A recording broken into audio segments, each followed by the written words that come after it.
Coming up on this episode of Nintendo Cartridge Society, it's the ABCs of EEE. It's dangerous to go alone, so the Nintendo Cartridge Society goes with you.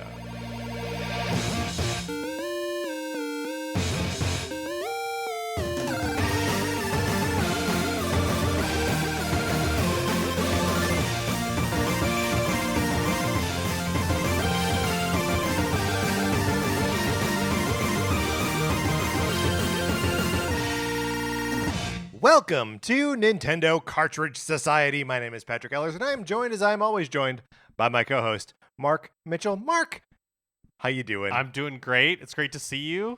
It's great to see you, too. It has been now a whole week. We didn't record on Monday, which means it's been 7 days since I saw you last. That's right. I don't know. So, 6 days. I don't know if you are feeling the same way, but for me, in the past, I've been a little bit of a, skeptic that anything could, recapture the magic of an E3 that isn't happening. But I've got to say, I watched Xbox's game showcase and, some of just keeping abreast of the news from some of the other presentations that have happened. And I'm like, oh, yeah, this is a fair amount enough like E3. Right. So I was gone this weekend. Left on Wednesday night, and I was out in a cabin. It's an Airbnb in Colorado, outside of the St. Mary Glacier National Park, and was kind of. We didn't have no internet, but the internet was slow. And the point of the weekend was just hang out with friends. So I didn't watch any of the presentations from over this weekend. So I don't. What things got you excited from that? Here's the thing. We'll get to Nintendo stuff in a bit here, and our topic for the day, which is good. But I want to hear about this. Okay, the thing is, yeah. Nothing. Oh, I will say, nothing. I will say, Starfield genuinely looks incredible, and yeah. I really enjoy a lot of the Fallout 3, and I liked Fallout 4. Okay, and Skyrim and all that kind of stuff, and so Starfield genuinely looks very, very cool. But but it was more that dopamine rush of video game news. You know what I mean? Xbox put out a 2-hour showcase. They showed a bunch of games. Are they games necessarily that I'm interested in? Not really, but my tastes are so narrow at this point. Yeah. That and also I'm totally at the age now where things are not meant for me. They don't care what I think. Yeah. No, they don't. We're no longer being marketed exactly. towards. Yeah. I mean, I think you still are. I think that it's 18 to 39, right? I think it's 35. 35. Okay, yeah. Well then we're both out of it. If it is in fact 35. Yeah. But so yeah, there wasn't a ton in Xbox Showcase or really Ubisoft Showcase or Capcom Showcase that I was super excited about. I will say I think it's cool that Ubisoft is bringing back Prince of Persia as a 2D side scroller, and sure. I thought it looked really cool. But yeah, generally speaking, there's that Star Wars game. Yeah, the Star Wars game. Star Wars Outlaws. Star Wars. That my opinion on that is that it looks really cool. And actually, I thought about this for the Fable trailer as well, where it's in the Outlaws trailer when they were showing stormtroopers and things that didn't need to look like realistic human faces. Yes. It looked amazing. Right. And even though video game depictions of humans have come so far such a long way, they still look terrible. So there's do you remember the trailer for Arkham City? No. Batman Arkham City. It's Hugo Strange interrogating someone, and I remember that 15 years ago being an unsettlingly good depiction of CG people, to the point where I was are these actors? I can't tell what this is. And that's the only game that's ever done it. And everything else you're nope, not there. We're not there. I mean, and it's hard because it's getting so much better, yeah. But it's almost the better it gets, it's the Uncanny more Valley. Unsettling yeah, it is. Yeah. Because it's suddenly you're watching Tintin. It's getting parts of it are which I loved. Parts of it It's almost like I think my choice would be to not try to like make it, like Just go stylized stylized, or yeah. cartoony. Yeah. Right. But anyways, it really was just kind of like that. I feel like it's been a few years since I guess that I've paid so much attention. Maybe because even though there are, I would say, like the baby seedlings of a whisper that maybe there's some sort of Nintendo presentation happening. Hold on, we'll get to that in a little bit. But I guess it's to say that with no Nintendo presentation on the horizon that we know of, that I was more keen to tune in to what everybody else was doing, right? Than I had been in years past. And it does seem like whatever bottleneck was created by the pandemic, that we are now on the other side of, and everything's hitting at once. Yeah. Because there are so many big games coming out this year and like beginning of next. That it's just like it's a little bit insane, right? That like all these delays have now like made it so this was one of the most packed years for games maybe ever. And then maybe Nintendo will surprise us and be like, here's a direct and it features Metroid Prime 4 or whatever. But Mark, that's not what we're talking about yet. Today, what are we talking about? Just some things. If you would like to support us, you can go to our Patreon, patreon.com/Nintendo Cartridge Society. There, you can check out, if you support us at the 8-bit or 16-bit level, a show that we just wrapped up called NCS Detective Club, where we talked about the great detective shows of television history. We did Columbo, we did Murder, She Wrote, we did Diagnosis Murder. It's a great little miniseries, and it's all 6 episodes are available now. We are approaching a new miniseries. That's right. We're going to be talking about Broadway musicals. There you go. So if any of that is of interest to you, sign up. We like to give you your money's worth with those episodes and really spend a lot of time talking about they're long. Things. That's what you're driving They're long. to. They're long. Look, they're not all almost 4 hours long, but one of them is.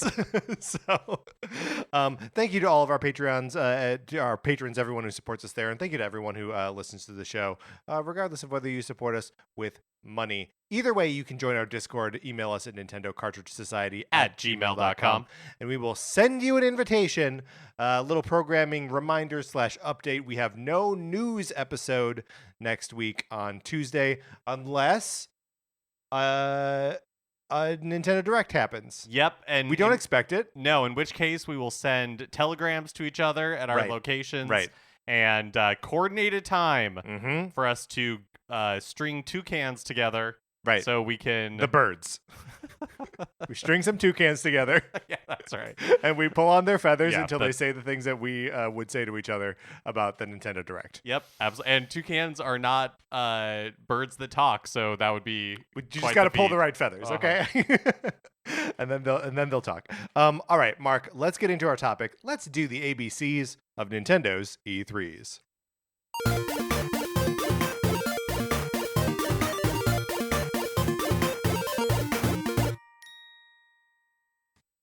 We're doing a part 1 here, which means I said ABCs, which is true. We will hit all 3 of those, but we will stop at L, and then we will do M through Z next week. And partially we're doing this because there is no E3 this year. There is this E3 substitute in Summer Games Fest, but Nintendo is pointedly not a part of this so far that we know of. Yeah. Maybe this episode releases on the same day that like Nintendo announces something. But as far as we can tell, this is a Nintendo-less event, which always for me, like in 2020 when Nintendo wasn't part of whatever was going on with Summer Games Fest, it was just like, it always feels a little less exciting to not have Nintendo present, right? Totally. And also E3 not happening this year, kind of in a dramatic fashion. And yes, even though the ESA has said that they intend to bring it back next year, I don't know.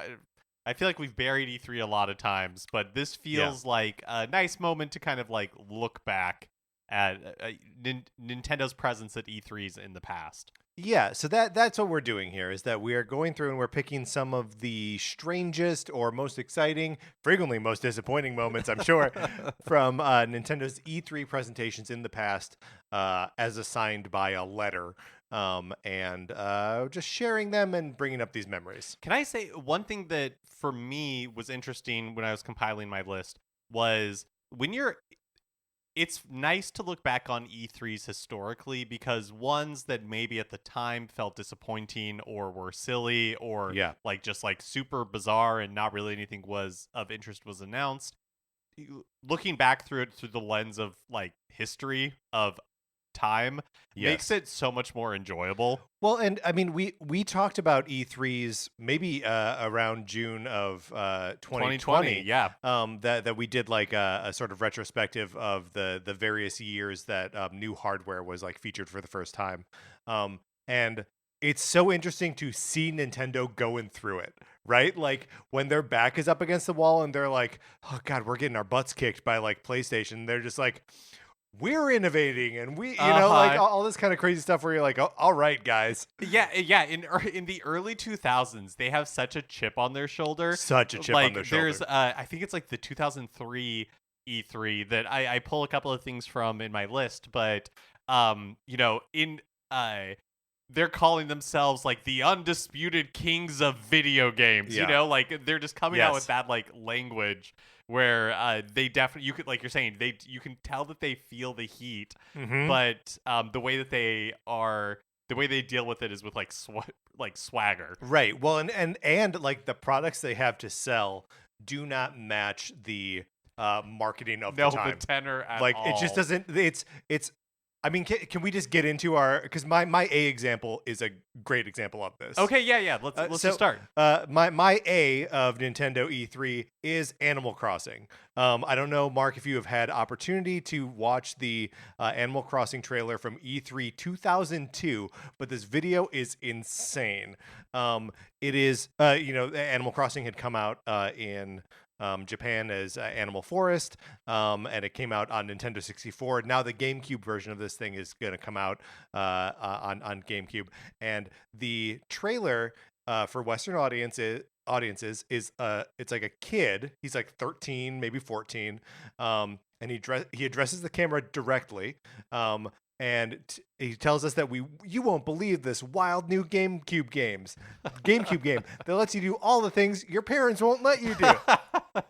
Like get your own place or even get a job.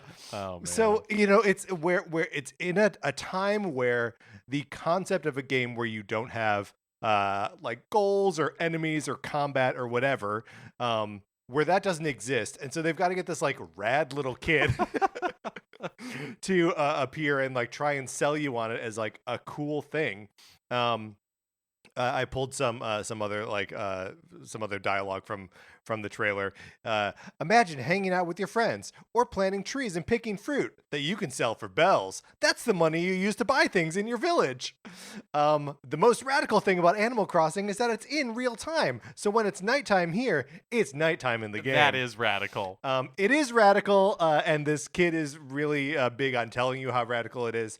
It's weird because like it kind of shifts like halfway through. The video is maybe like 4 or 5 minutes long, and like shifts into like his little sister coming in and being like, I want to play on our village. And he's like, we share the same village in this memory card. And then they like show off the connectivity to the GBA for like designing clothes and patterns and stuff. And also that like e-reader add-on.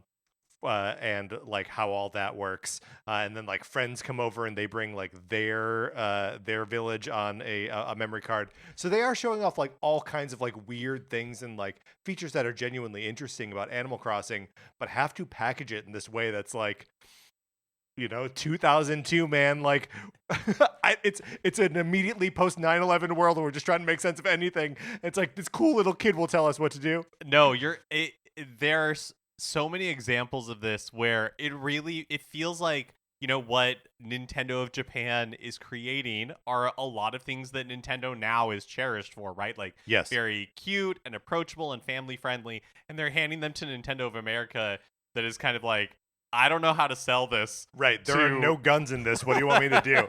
Yeah. And so everything, all the trailers have like overly dramatic music, Mhm. or, it's like tonal dissonance a little bit when you know what the product is, and Yeah. then how Nintendo of America has to position it to try to succeed in a market that at the moment is like has no use for it. Right. But like in as little as like 5 years later does. Right. And I got to shout out. I'm ragging on this video just conceptually. This kid is a great actor. Like he like is like has that kind of like dweeby coolness of a 13-year-old in 2002. But like I don't know, like everything he says like is compelling, and I'm like, yeah, I'd watch this kid. He's good. Amazing. My A is a little more general, and it's just it's for anticipation. Yes. One of my, like we have said a lot that E3, especially, in 2010 era, like for the last 10 years or so, has really, when did you become aware of E3?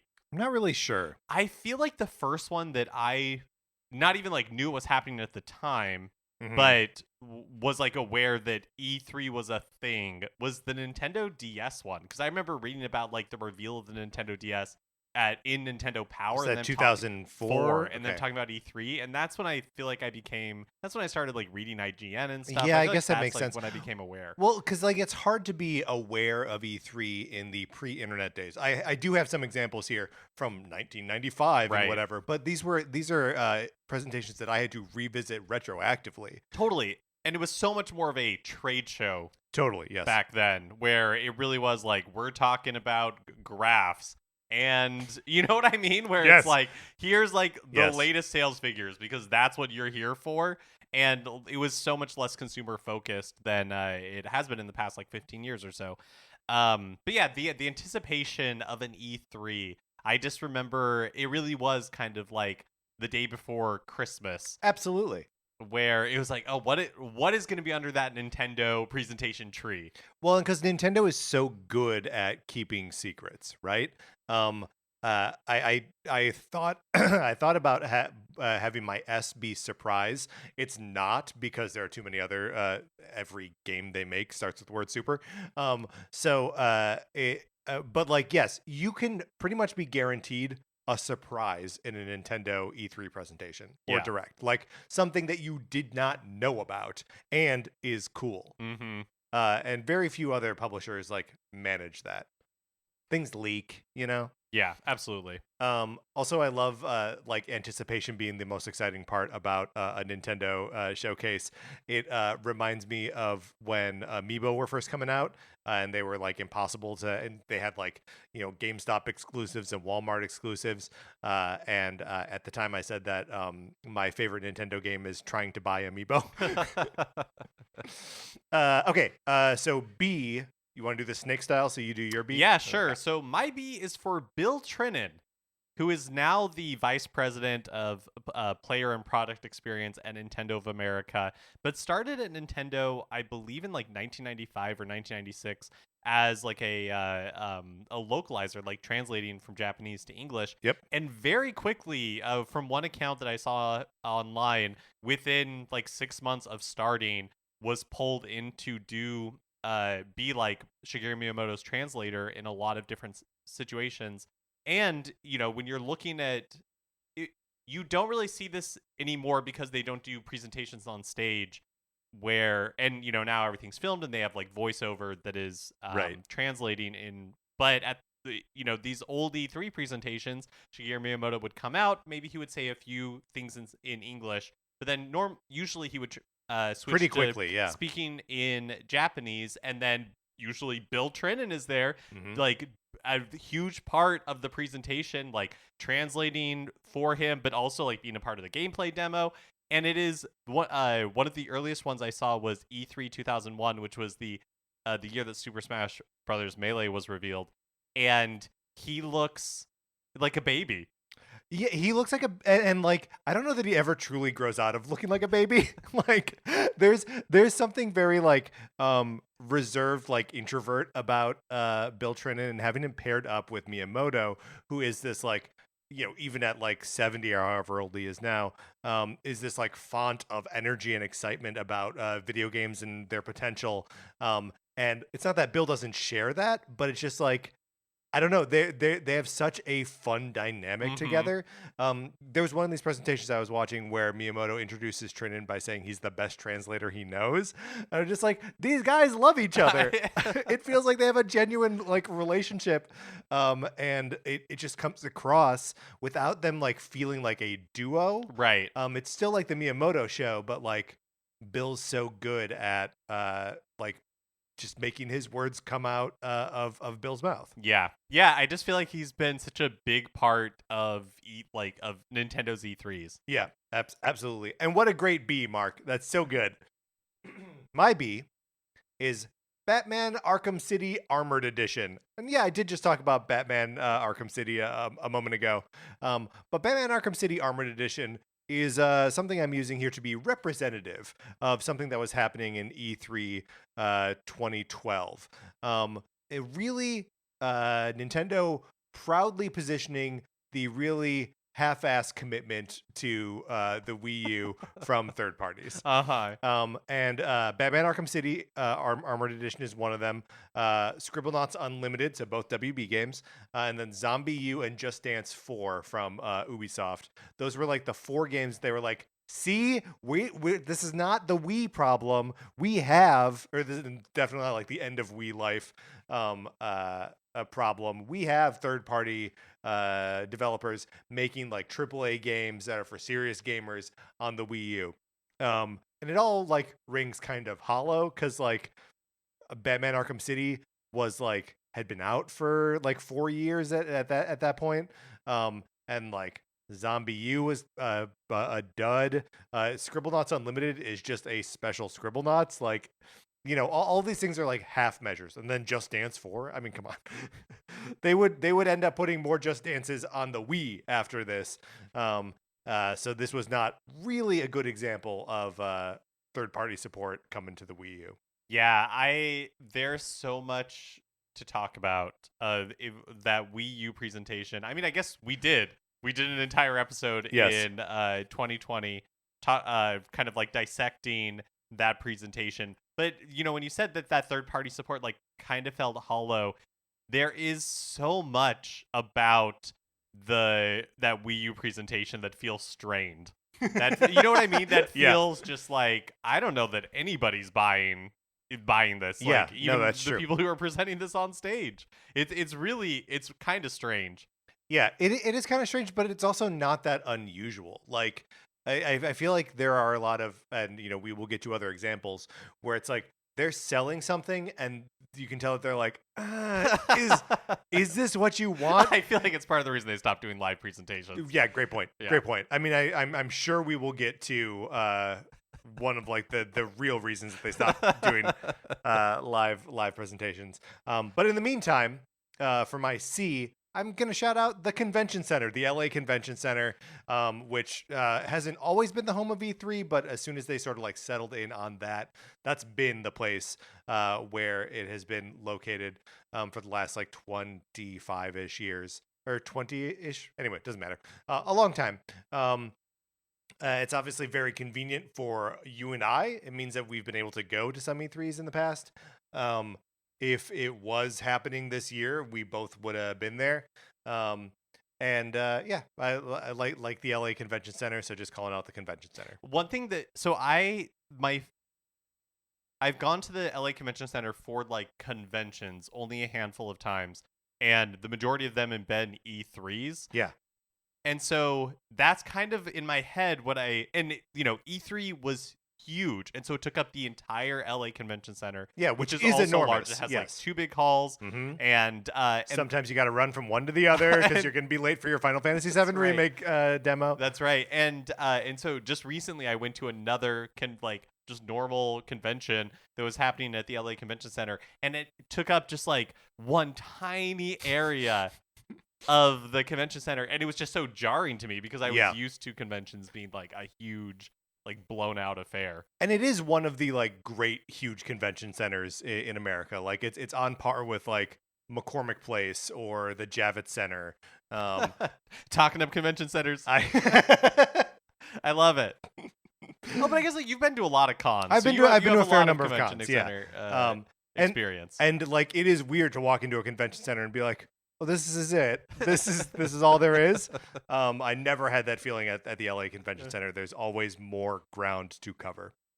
My C is coat pocket. There was The old Reggie Fils-Aimé trick. yes, yeah.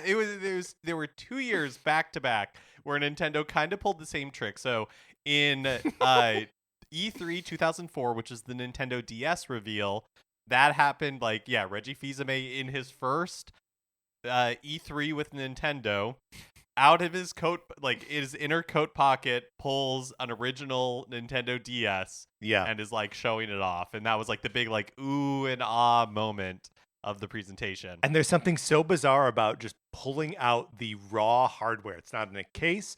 It's not in a box. He's just pulling as though he's traveling around with it normally, and is like, Uh-huh. oh, I just happen to have one on me. Yep, totally.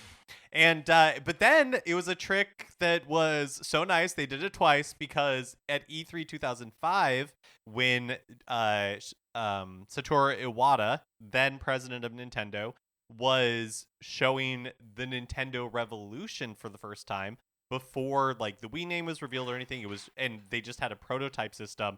He pulls a Wii prototype out of his coat. Wait, who does this? There's Satoru Iwata. Iwata does this? Yeah. And Wild. it's a black one. So it's one that they wouldn't even end up selling, but that was or I guess they did they ever sell a black one? I don't think they did. But that was the one that they were showing off, was black. And he was showing it as like a Nintendo Revolution prototype. Some of the big talking points were like the virtual, because at this point they weren't ready to show the Wiimotes. Interesting. And so, one of the big talking points they had that year was the virtual console. And that got huge reaction from the crowd, because it was like, you can play, and you'll be able to play NES games and Super Nintendo games, Right. and Nintendo 64 games. TurboGrafx 16 games. Like, it's, and it'll be backwards compatible with GameCube. So in fact, the Revolution like word mark that they show has a regular sized like compact disc, and then as one of the O's, and then a like GameCube mini that's funny. disc as the other O, to show that it's like backwards compatible with the GameCube. But yeah, it wouldn't be until later that I think the next year, that they would show the Wiimotes. So at this point, it was all just still really mysterious. And it just came out of a pocket. Yeah. It must have been like a special coat, a special like because it inner seems a little pocket. big. Yeah, a stunt pocket. And especially for like a non-giant man. Like when Reggie Fils-Aimé does it, it's one thing. There is an old like IGN story about Brian Altano and Andrew Goldfarb going to like having a meeting at Nintendo. And sitting down in a conference room, and Reggie Fils-Aimé comes in, sits down, and pulls the Nintendo 2DS out of his pocket. And it's the first time anyone had seen it. Like, that's how they were revealing it to the world. That's just the coat pocket, man. That's just the way that Nintendo loves to reveal things. Also, sorry, I think part of the reason that he pulled it out of his coat was he also has a talking about point about how like small the form factor is. Sure. It's like the smallest home console that Nintendo has ever. So it's like there's a ton of technology packed into this. I mean, it was still like a big puffy coat that he pulled it out of, though, right? He was cold. Yeah, exactly. Mark, your D. Yes. Okay, so my D is for Nintendo Direct. Now, Direct, Nintendo. Yeah, E3 2013 was the first year that Nintendo did not do a live presentation. It was the first time that they transitioned over to doing a Nintendo Direct for E3. It wasn't the first E3, which we have also done an episode on. It was, they had like kind of slowly introduced the Nintendo Direct as an idea over a number of years. And then E3 2013 was the first time that they replaced a live presentation with doing a Nintendo Direct. And EA did the same that year. And really, I feel like in hindsight, that is the moment that E3 kind of stopped being like it's Sure, it's the beginning of the end. catalyst of Yeah. like the beginning of the end, where yes, Nintendo was having a presentation, but it's the beginning of people starting to realize like, I don't know that we need E3 anymore because we Right. can just talk directly to our audiences. Well, what's so interesting about that is like Nintendo continues to, and maybe even more so, go big with like their floor presentation after having a direct. So maybe because they're like saving on all this like production energy for like not putting on a stage show and like having to stress someone out by being like, okay, now you've got to be out there for 12 minutes swinging a Wii Motion Plus around, which isn't going to work. And they can be like, oh, instead, we're just going to build Hyrule on the show floor. Right.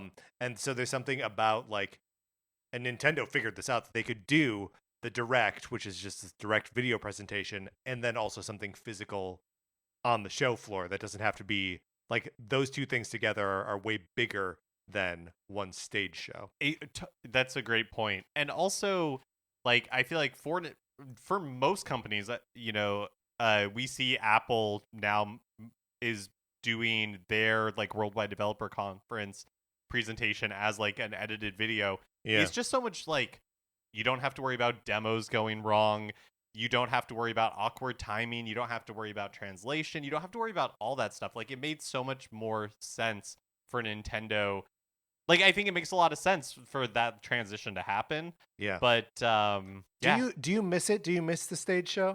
No, I don't at all. Because they're so, I mean, just like by the nature of having to wait for transitions and things like that, like they're just so much longer. Yeah. Like I don't really miss it. How about you?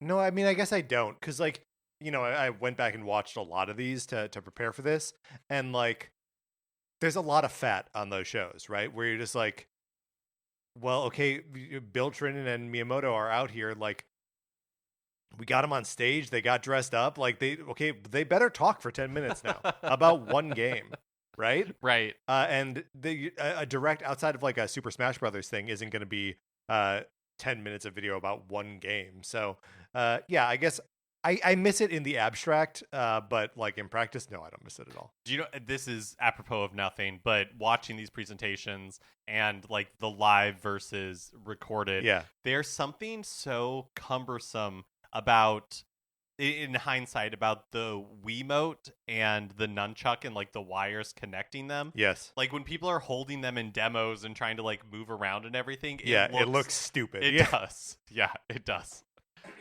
Mark, my D is for Disney Epic Mickey. Showed off E3 2010.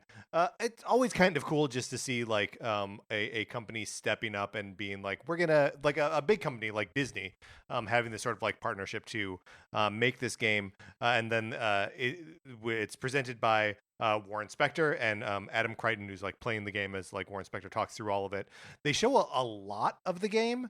But Warren Spector kind of has an almost like Apple keynote style like presentation or like talk before it about like who Mickey is, what Mickey is to like the history of animation, the history of Disney, and how like this game sets out to like do all of that. It's very like the game has a purpose and he's there to like express the purpose of the game. And that's just not something that's normally allowed for non-first party games. So it's this like wild moment of just seeing this game really elevated to this like sort of unheard of level for a non-first party game. Epic Mickey, man, what I wish they would like remake it or re-release it, remaster it or something. And I don't know if there ever like a article or anything written about what happened with Epic Mickey, because what was shown in concept art and like early development and the way it was talked about, and then what actually was released feel like such very different things. Well, I mean, I wonder what happened. Well, Warren Spector is promising the moon in this in this presentation, so maybe maybe Disney was just like, yeah, we can magic our way to this one being fantastic, and then we're like, oh no, we can't. This also this presentation has the moment where Reggie is introducing the guys, and he calls the game Disney Epic Disney. And that's hilarious. It's like on his way off stage, he's like, to present Disney Epic Disney, and just keeps walking. Another reason I'm sure they switched to yes, video to pre-recorded. Yeah, pre-recorded. Yeah, because that's truly. I mean, that's a horrifying moment. My E is for. I go E now. Oh, wait, no, you just did Epic Mickey. No, Disney Epic Mickey. Oh, okay. All right. My E is everyone is here. Oh, my E is also everyone is How here. could it not be? Look, okay, there are catchphrases from E3s. Reggie's here to kick ass and take names. I'm sure there are others. My Alien body is gut ready. bucket. That's just you. That's just me. But everyone is here was a jaw-dropping moment in that Super Smash Bros. Ultimate trailer, announcing to the world that every single character that had been in one of these games before is present in the newest version. And the way they cut this trailer together, Mark, there's nothing like it. It's very cool, especially because I don't think we really had. Again, the fact that Super Smash Bros. Ultimate is a miracle, and I feel like we had no indication before the presentation that we were going to get every character back. No, I mean, I think people were expecting a port of Smash 4, but also with like the Splatoon characters, maybe a couple more. But everyone is here is much the same way that Disney Epic Mickey was a declaration of like, here's what this game is about. That's what Ultimate is about, is everyone is here. Man, that was 5 years ago, by the way. I know, outrageous. Yeah. And because they only stopped doing content for it, like a year and a half ago. Yeah. Yeah, and I was in the like press room when this trailer was announced, or when this trailer was released, and everyone is like watching it stream on like their personal devices. And so no one is at the exact same point. But there were like smatterings a couple seconds apart of like people in the press room going like, oh my god, and like whooping and like hollering. It was awesome. Now I do F. Now you do F. Okay, all right. We've broken the the thing now. So my F is for the Finch Wii U graphics video from E3 2011. This is great. And we kind of talked about the weird, I would say like half sales job of the Wii U presentation. But there's a moment that like really stuck with me where, Reggie's like, and now we're going to show you the power of this console. And the way that they do this is by showing like a pre-rendered video that I think we later found out was running Unreal Engine 3, but that may not be true. But basically it's like a finch on like a chair, like the branch of a cherry blossom tree. Oh yeah, it's like snowy. In spring, and yeah, there's like snow spring, and like the last like snow patches, and it's flying over a lake and just like doing stuff for maybe like a minute or so, and afterwards you're just kind of like, what was that? Yeah. Like, yeah, it does look pretty good, but no Wii U game ever looked anything like that. You know what I mean? Like, it's just like such a weird. It's the same sort of thing in my mind as that sort of kind of like desperate third party. Totally. Support where no, look what we can do. Yeah, where it feels like, okay, we've got to show that we need people to understand that this has like HD graphics and is graphically capable and all that kind of stuff. But it just feels like it just felt like a really weird, hollow way to do it. Yeah. And that moment always stuck with me because I remember watching it live and in the moment being like, yeah, that looks pretty good. But then immediately like thinking about it and you're like, but what is it? What does it mean? It's a pre-rendered, like cutscene. Like, what does it? Yeah. What does it actually show? Doesn't really mean anything. Yeah. Just that they're thinking about how to make something pretty, I guess. My F is focus group. because this is how they teased the Wii remake of GoldenEye Oh my 007 gosh. in 2010. Was they had this like focus group of like dudes in their like late 20s, and they're sharing their memories of like the original GoldenEye, and then the person who's like proctoring the focus group is like, "What if I told you there was a new one, a new GoldenEye coming out to Wii this year?" And the dudes in the focus group lose their minds. They're so happy, they're so excited to stay up all night playing GoldenEye 007. And let me tell you, not one of these guys did that when this game came out because it was not super well received. It's just I've never seen a video game sold like this before or since.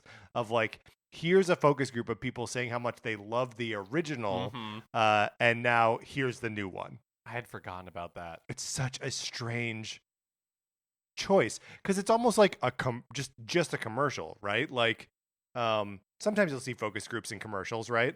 Like people complaining about problems they have, and then like, here's the thing to fix it. And it's crazy that they like did this with an entertainment product. My G mark is Galaxy, Super Mario Galaxy 2, that is. This is from E3 2009, and this was one of those trailers that I played over and over and over again because we already knew what Super Mario Galaxy was. I already loved Super Mario Galaxy. Nintendo had not done really direct sequels, especially to Mario games. And the idea that there even could or would ever be a Super Mario Galaxy 2 was just totally out of my mind, was never going to happen. But this trailer, because the visual language of Super Mario Galaxy is so clear and so obvious from having the first one been out for a couple of years, Galaxy 2 was able to just show new stuff.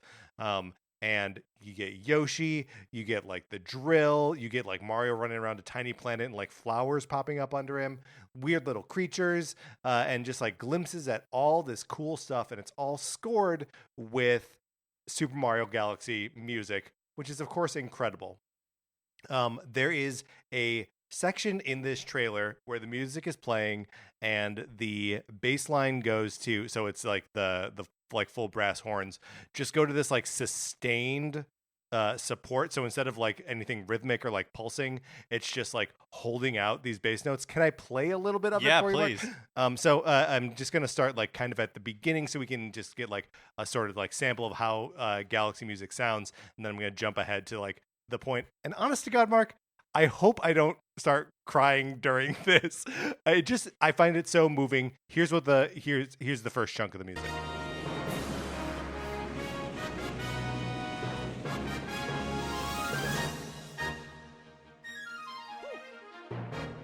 Great stuff, right? Now here's the lead up to the part that I find endlessly moving.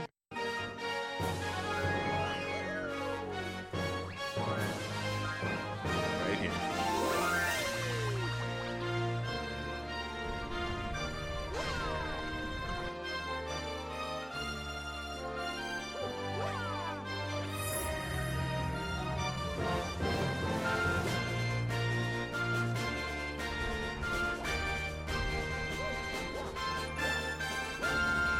God, Man, the soundtrack to that game is so good. it is something special. And you know the game ended up being one of my favorite games ever.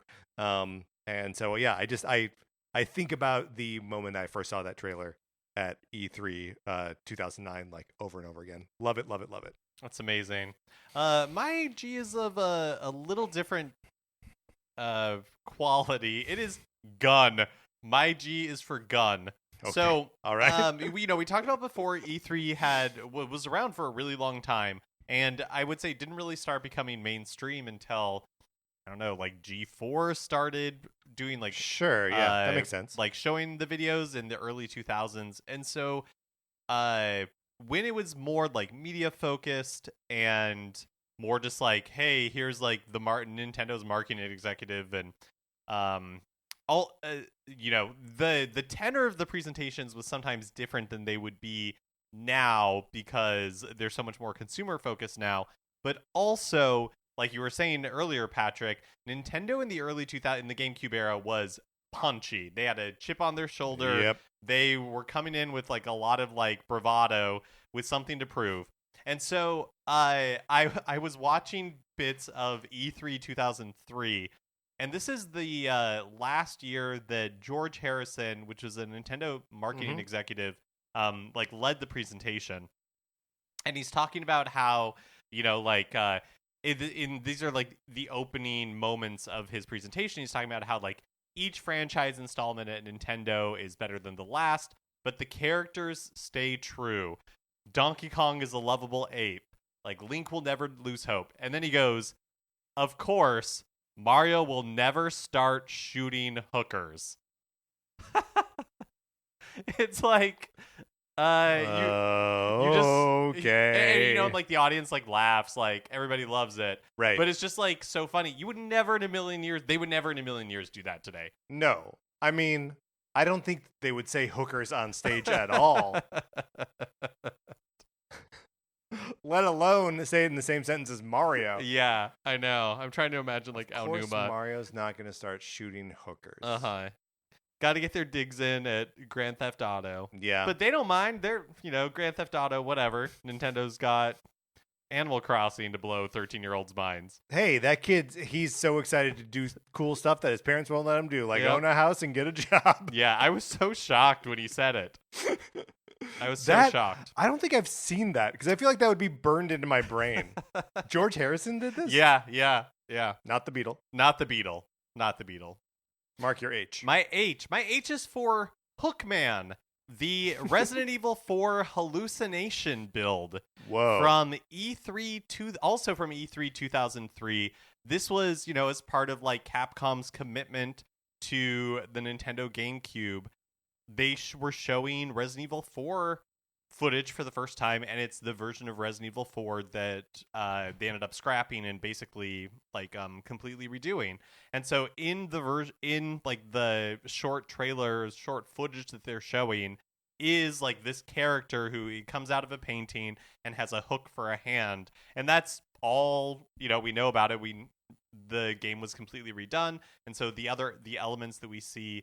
The game does at that time still star Leon, but otherwise it's totally different. It doesn't seem like anything else. It seems like he's in a mansion that is similar to like the original game. But that's all we've seen. That's all we've seen of this Hookman character. That's very and it's very mysterious and interesting. There's another part of that video that I want to bring up later. So I won't mention it here. But, okay. It's the way they present that game and the fact that it's not the version of the game that actually ends up coming out is also like very strange. There's a lot of like washed out colors and like it just feels like again it's chip on their shoulder Nintendo, right? Being like dark and extreme. And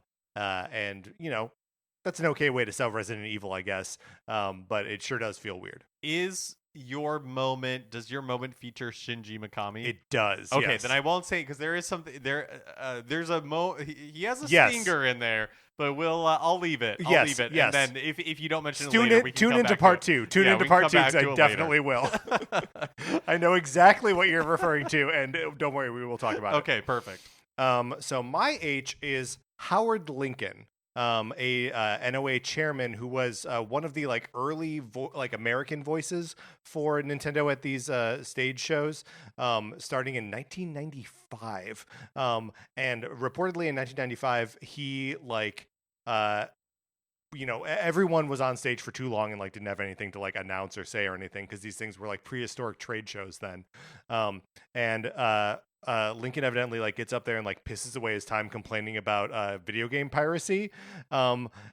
Eventually he figures things out a little bit and like goes full on hype man for the company. In 1998, Lincoln claimed that Nintendo's game lineup was the best they or anyone had ever had. So just hats off to one of the pre-Reggies, one of the pre-George Harrison even, doing their best to try and like hype up the video games when really all they want to do is complain about the fact that people are stealing the games. Howard Lincoln. My I, Mark, interference. Specifically wireless interference. affecting poor Miyamoto and Oh. Bill Trinen in their 2010 demo for the controls to The Legend of Zelda: The Skyward Sword. It's just brutal. It is, I mean, God, it starts the whole thing like starts out pretty positive, right? Where we're seeing Link, and the crowd is like, this is a cool looking Link. We're into this. Miyamoto is like surprise announced on stage, like maybe people didn't think he was going to be there or what, but like, he like slices through a curtain and like steps out. Bill Trinen is there, and it's like, yeah, this rules. And Miyamoto is speaking, and Trinen is translating for him, and everything that he tries for like a grueling 10 minutes doesn't work. It's the worst possible showing for Wii Motion Plus and for Skyward Sword. And like, genuinely go back and try to watch this thing. It goes on way longer than you think it would. That like someone would have given them the light and like mercy killed the bit, but like it just doesn't happen. Yeah, it's so painful because they're trying to show, one of the uses for Wii Motion Plus that was a big like point in this demo is that, like enemies block like high or low, and so you have to attack high or low. In the Wii, with the Wii Motion Plus, it can detect like where you're attacking or from what angle you're attacking and like all that kind of stuff. And when it just does not work, it's just like full body cringe because it's just endless and they're just stranded up there. Right. And they just got to try and make it work. And the official story afterwards was that there was too much wireless interference in the room or whatever. And maybe that was the case. And maybe Wii Motion Plus just like was never that good. Well, I feel like maybe not a common occurrence at demos in that time. But I remember, was it the iPad reveal when Steve Jobs was like trying to demo the iPad and couldn't get to work, and so he was like, "Everybody, turn off your Wi-Fi," basically. Yes. So yes. maybe that was a real. Maybe that like was a real problem for them. I mean, I guess it's why like you can't use Wi-Fi on the plane, except you basically can. Right? Yeah. Yeah. So interference is my eye. Very good. For my eye, I just wanted to. We've already mentioned him before, but talk about Satoru Iwata, former president of Nintendo, who was a major presence in a lot of these E3 presentations. Unlike usually not speaking through an interpreter. Yeah, usually just speaking directly to audiences. And he was there for, like the for a lot of hardware reveals, talking about the hardware, talking about kind of like the direction of Nintendo and, introducing new products that sometimes didn't end up making it to market, but was such a huge influential presence on Nintendo for so long, had set the direction for Nintendo for so long, was one of the kind of like leaders into the Blue Ocean strategy that made the Wii and Nintendo DS such a huge success, and who set the groundwork for the Switch to become kind of like the phenomenon that it is. Yeah. Put in motion, consolidating all of Nintendo's developers to work on a single piece of hardware instead of splitting it between multiple platforms.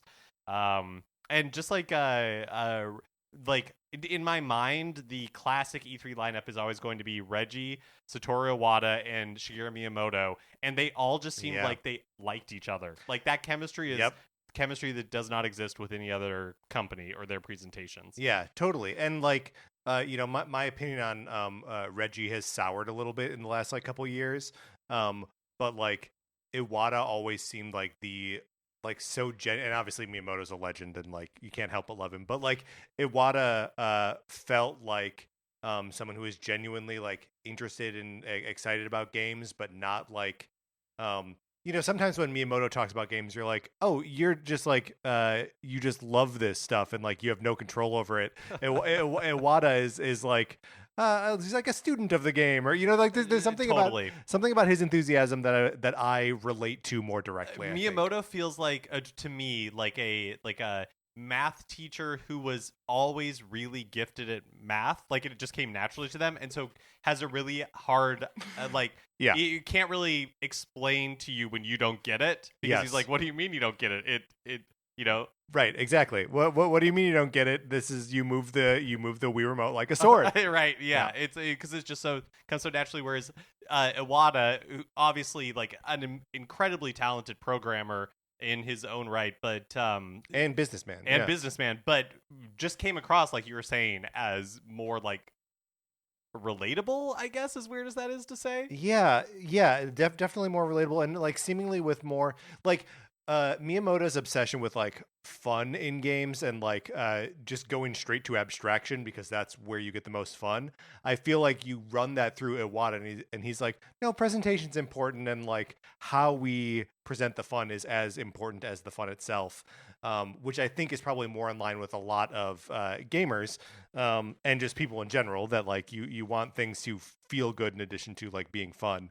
And I just think that he was like on the vanguard of that at Nintendo. Totally. And he also was just like a more of a face of of Nintendo than like the current president like Furukawa is, in that, you know, like he did the Iwata Asks series. Yep. And, you know, he was the one that was leading those interviews and he was a presence in those. So you know, and I'm sure some of that was like really good PR and marketing and all that kind of stuff. Yep. But it definitely worked on me. But well, and you know, he's the president of the company, so Yeah. like, if it's good PR, he hired that PR, right? Jay. My J is for Jump. It's a personal experience from E3 2015, which was Oh. the first E3 that I was able to attend in person. And that was the year of Mario Maker for the Wii U. And so they had like they had a huge booth. They were showing off like Star Fox Zero had a playable demo and like Wow. all that kind of stuff. Yeah. But and so they had like Nintendo Treehouse Live stage set up, and to the left of that they had kind of like another stage where they were doing like activities and things during the day. So there was like a trivia game that they would pull 3 people up on stage, and there was a host, and they would like, you know, like do Nintendo trivia. And then behind that was this huge area that was like for like a photo spot, and it was themed to Mario Maker. Yeah. And so you could wait in line, and they had like it was essentially a like green screen type thing set up, and then you would jump like you were Mario and kind of doing the thing, and then they like would punch in the block. Exactly. Yeah. Then they would send you a digital like photo that was a GIF of you like of jumping, and then they had, you know, like made the background look like Super Mario Brothers, and then you punch the like this huge question block, and like a fireball comes out or something. Oh, that's great. It was just a lot of fun, and it's something that like I've kept on my phone, and my, you know how your phone will sometimes surface like old photos and just like remind you of them. I think because it was around this time of the year that it happened, it, you know, like surfaced that to me recently, and that was a really good memory. That was, you know, like a really fun experience for me to be able to go to that E3. Yeah, I don't. My phone does not often serve up pictures to me of you and me bullying Sobble, like we did at E3 2019. That's right. Mark, my J is also Jump Up Superstar, the song, of course, from Super Mario Odyssey that scored the entire trailer for Super Mario Odyssey at E3 in 2017. This was the first time we got like a real look at what Odyssey was about. We see the capture mechanic. We see Cappy really for the first time. We had seen like eyes on the hat before, but like didn't know that's what it was. This is a trailer that starts off with the T-Rex. Like really just a whole like cacophony of like what even is all of this. But the whole thing is scored by Jump Up Superstar, the song that Pauline sings in New Donk City. And reportedly it was, I wasn't at this E3, but reportedly it was constantly playing at Nintendo's booth, which was done up like New Donk City. And it drove people crazy because it's a great song, but it's like a 3.5 minute song and then it loops again.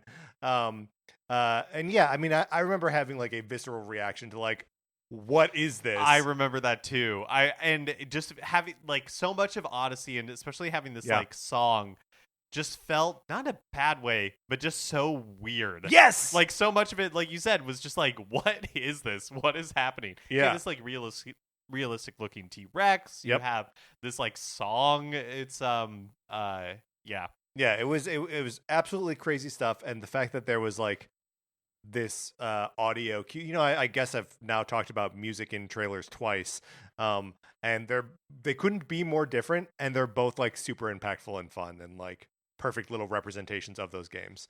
So Nintendo, very good at deploying music. My K is for Kid Icarus Uprising, specifically in how Iwata revealed it at E3 in 2010. Starts off by putting up the like Project Sora logo on the screen. And first of all, it's just so funny that like it's a man standing in front of a screen that's just like projecting slides, right? And then eventually trailers. But so like this tease of like this is what Masahiro Sakurai is up to with Project Sora. And they've created a new game for the 3DS. And he says it might be familiar to those of you who have been playing games with us for a long time. And then I mentioned surprise earlier, that like Nintendo can genuinely surprise you, and Kid Icarus Uprising represented that, because like it had been 10-15 years since the last Kid Icarus game, a property that like is basically forgotten except for Kid Icarus Uprising and Pit's appearances in Smash. Pit had appeared in Smash by this point, but like yeah, the game was a relic. It was a fossil, and then like bam, here's a new one for 3DS being made by one of our more advanced like game development teams. Was just a cool presentation, and you might know it if you've been gaming with us for a long time. Yeah, that was a like you said, a total surprise. Yeah, it's one of those. It's akin to like here's the Famicom Detective Club remakes, where it's like, this thing that you thought we'd never bring back, we brought it back. Yeah, it's like if they brought back Famicom Detective Club with like a premier named developer. Yes. And it was like one of the most important titles for that like platform for that year. Yeah. Yeah. Yeah, how crazy the Kid Icarus Uprising exists. It doesn't make any sense. And then they did not go back to the well after. No. They were like, Kid Icarus Uprising, great. We believe in it. But there won't be a part 2. My K is for Keychain. This is another kind of like personal memory from E3, and this is from E3 2019, and it is the kind of token that you received after playing the Link's Awakening for Switch demo at E3 2019. And this is my L, kind of no surprise, is related to this. I'm saying the Link's Awakening diorama. Oh, so let's talk about all of the Link's Awakening stuff together. Yeah, perfect. And actually, my L is also from E3 2019. Okay, so well, might as well talk about that let's do experience. your K and my L, Yeah. and then we'll do your L, and that'll be the end of this episode. Okay, perfect. Yeah. So like, Link's Awakening was one of the big. Was it? I can't remember. Was it announced at E3? No, so it was announced at the Nintendo Direct in like February or March. Oh, okay, got it. And this was the first time that like we got like the real trailer for it at E3, and then it was available on the show floor. And Nintendo was not seemingly anticipating how big of a draw it was, because on the first day they just had it lumped in with the rest of their like demos for like Mario and Sonic and stuff, and like that like Wolfenstein like add-on thing, and Hollow Knight Silk Song, and all these like games that we mess around with. But the line, the wait for Link's Awakening, like didn't make sense in that context. So they like set up a separate line on the second day to like get people through there. And waiting in line netted us each this keychain. Yeah, and it was a long line. We waited a long time, and this is what Patrick was referring to about running from one hall to the other in order to make our reservation for Final Fantasy VII Remake. Yeah, but we were like, we made it. We had it all. That's right. We did it all. But while we were waiting in line, like Nintendo's like larger presence there had like a second floor, and we saw like Miyamoto standing up at the top. It was very cool. It was just it was one of my favorite memories of E3. Yeah, me too. And specifically, what I wanted to call out from that was they had like a diorama of the village on Koholint Island, and was just like, it was in the style of the Link's Awakening remake, and was just so cute and so like physical and like drove home how effective that art style would be for that game, and how good it would be if they wanted to remake other Zelda games in the same style, but never will, I guess. I don't know. That was just such a magical, wonderful experience.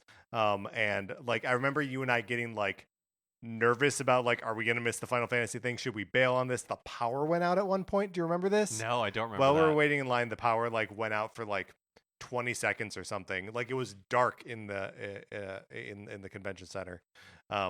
But it all came back and all worked out, and we have our keychains. I still have mine on my keys to this day. Yeah, it's a really cute like little link from in the style of that game. Yep, it's a really good memento. My L to wrap things up is for the Luigi's Mansion 3 spooky demo area that they set up. But man, E3 2019 was pretty for Nintendo. It was hitting. Yeah, because they also, that was also the year that we bullied Sobble, that they had. Yep.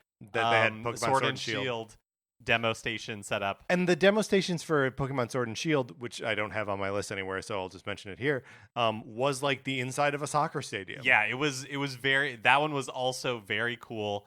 And then the Luigi's Mansion one, so there was like a queue outside that wrapped around the side of it, and that's actually where I saw Charles Martinet. Yeah, there you go. But when you got to the front, there were like people dressed in these like bright hot pink bellhop costumes. You're stepping on my pee, but that's okay. That's okay. Okay. We can talk about it now. Yeah, and they those bright pink bellhop. I mean, also that'll be next week's episode, so by then everybody will have forgotten. We'll talk about it then. Yeah. So you would walk into it, and it was this like enclosed space that was lit with black lights, made up to look like the hotel in Luigi's Mansion 3, and that's where the demo stations were. Yeah. And this is also where my greatest shame happened, so I'm glad it happened in the dark. You died so fast. I died so fast that like both me and the like proctor were shocked, and neither of us knew what to do, so I just left. I was too embarrassed. Mark just left. I finished the demo and then was like, "Where's Mark?" And he was a mile and a half away. Yeah. Yeah. Okay. So those are our A through L of Nintendo's E3. Mark, let's close this out.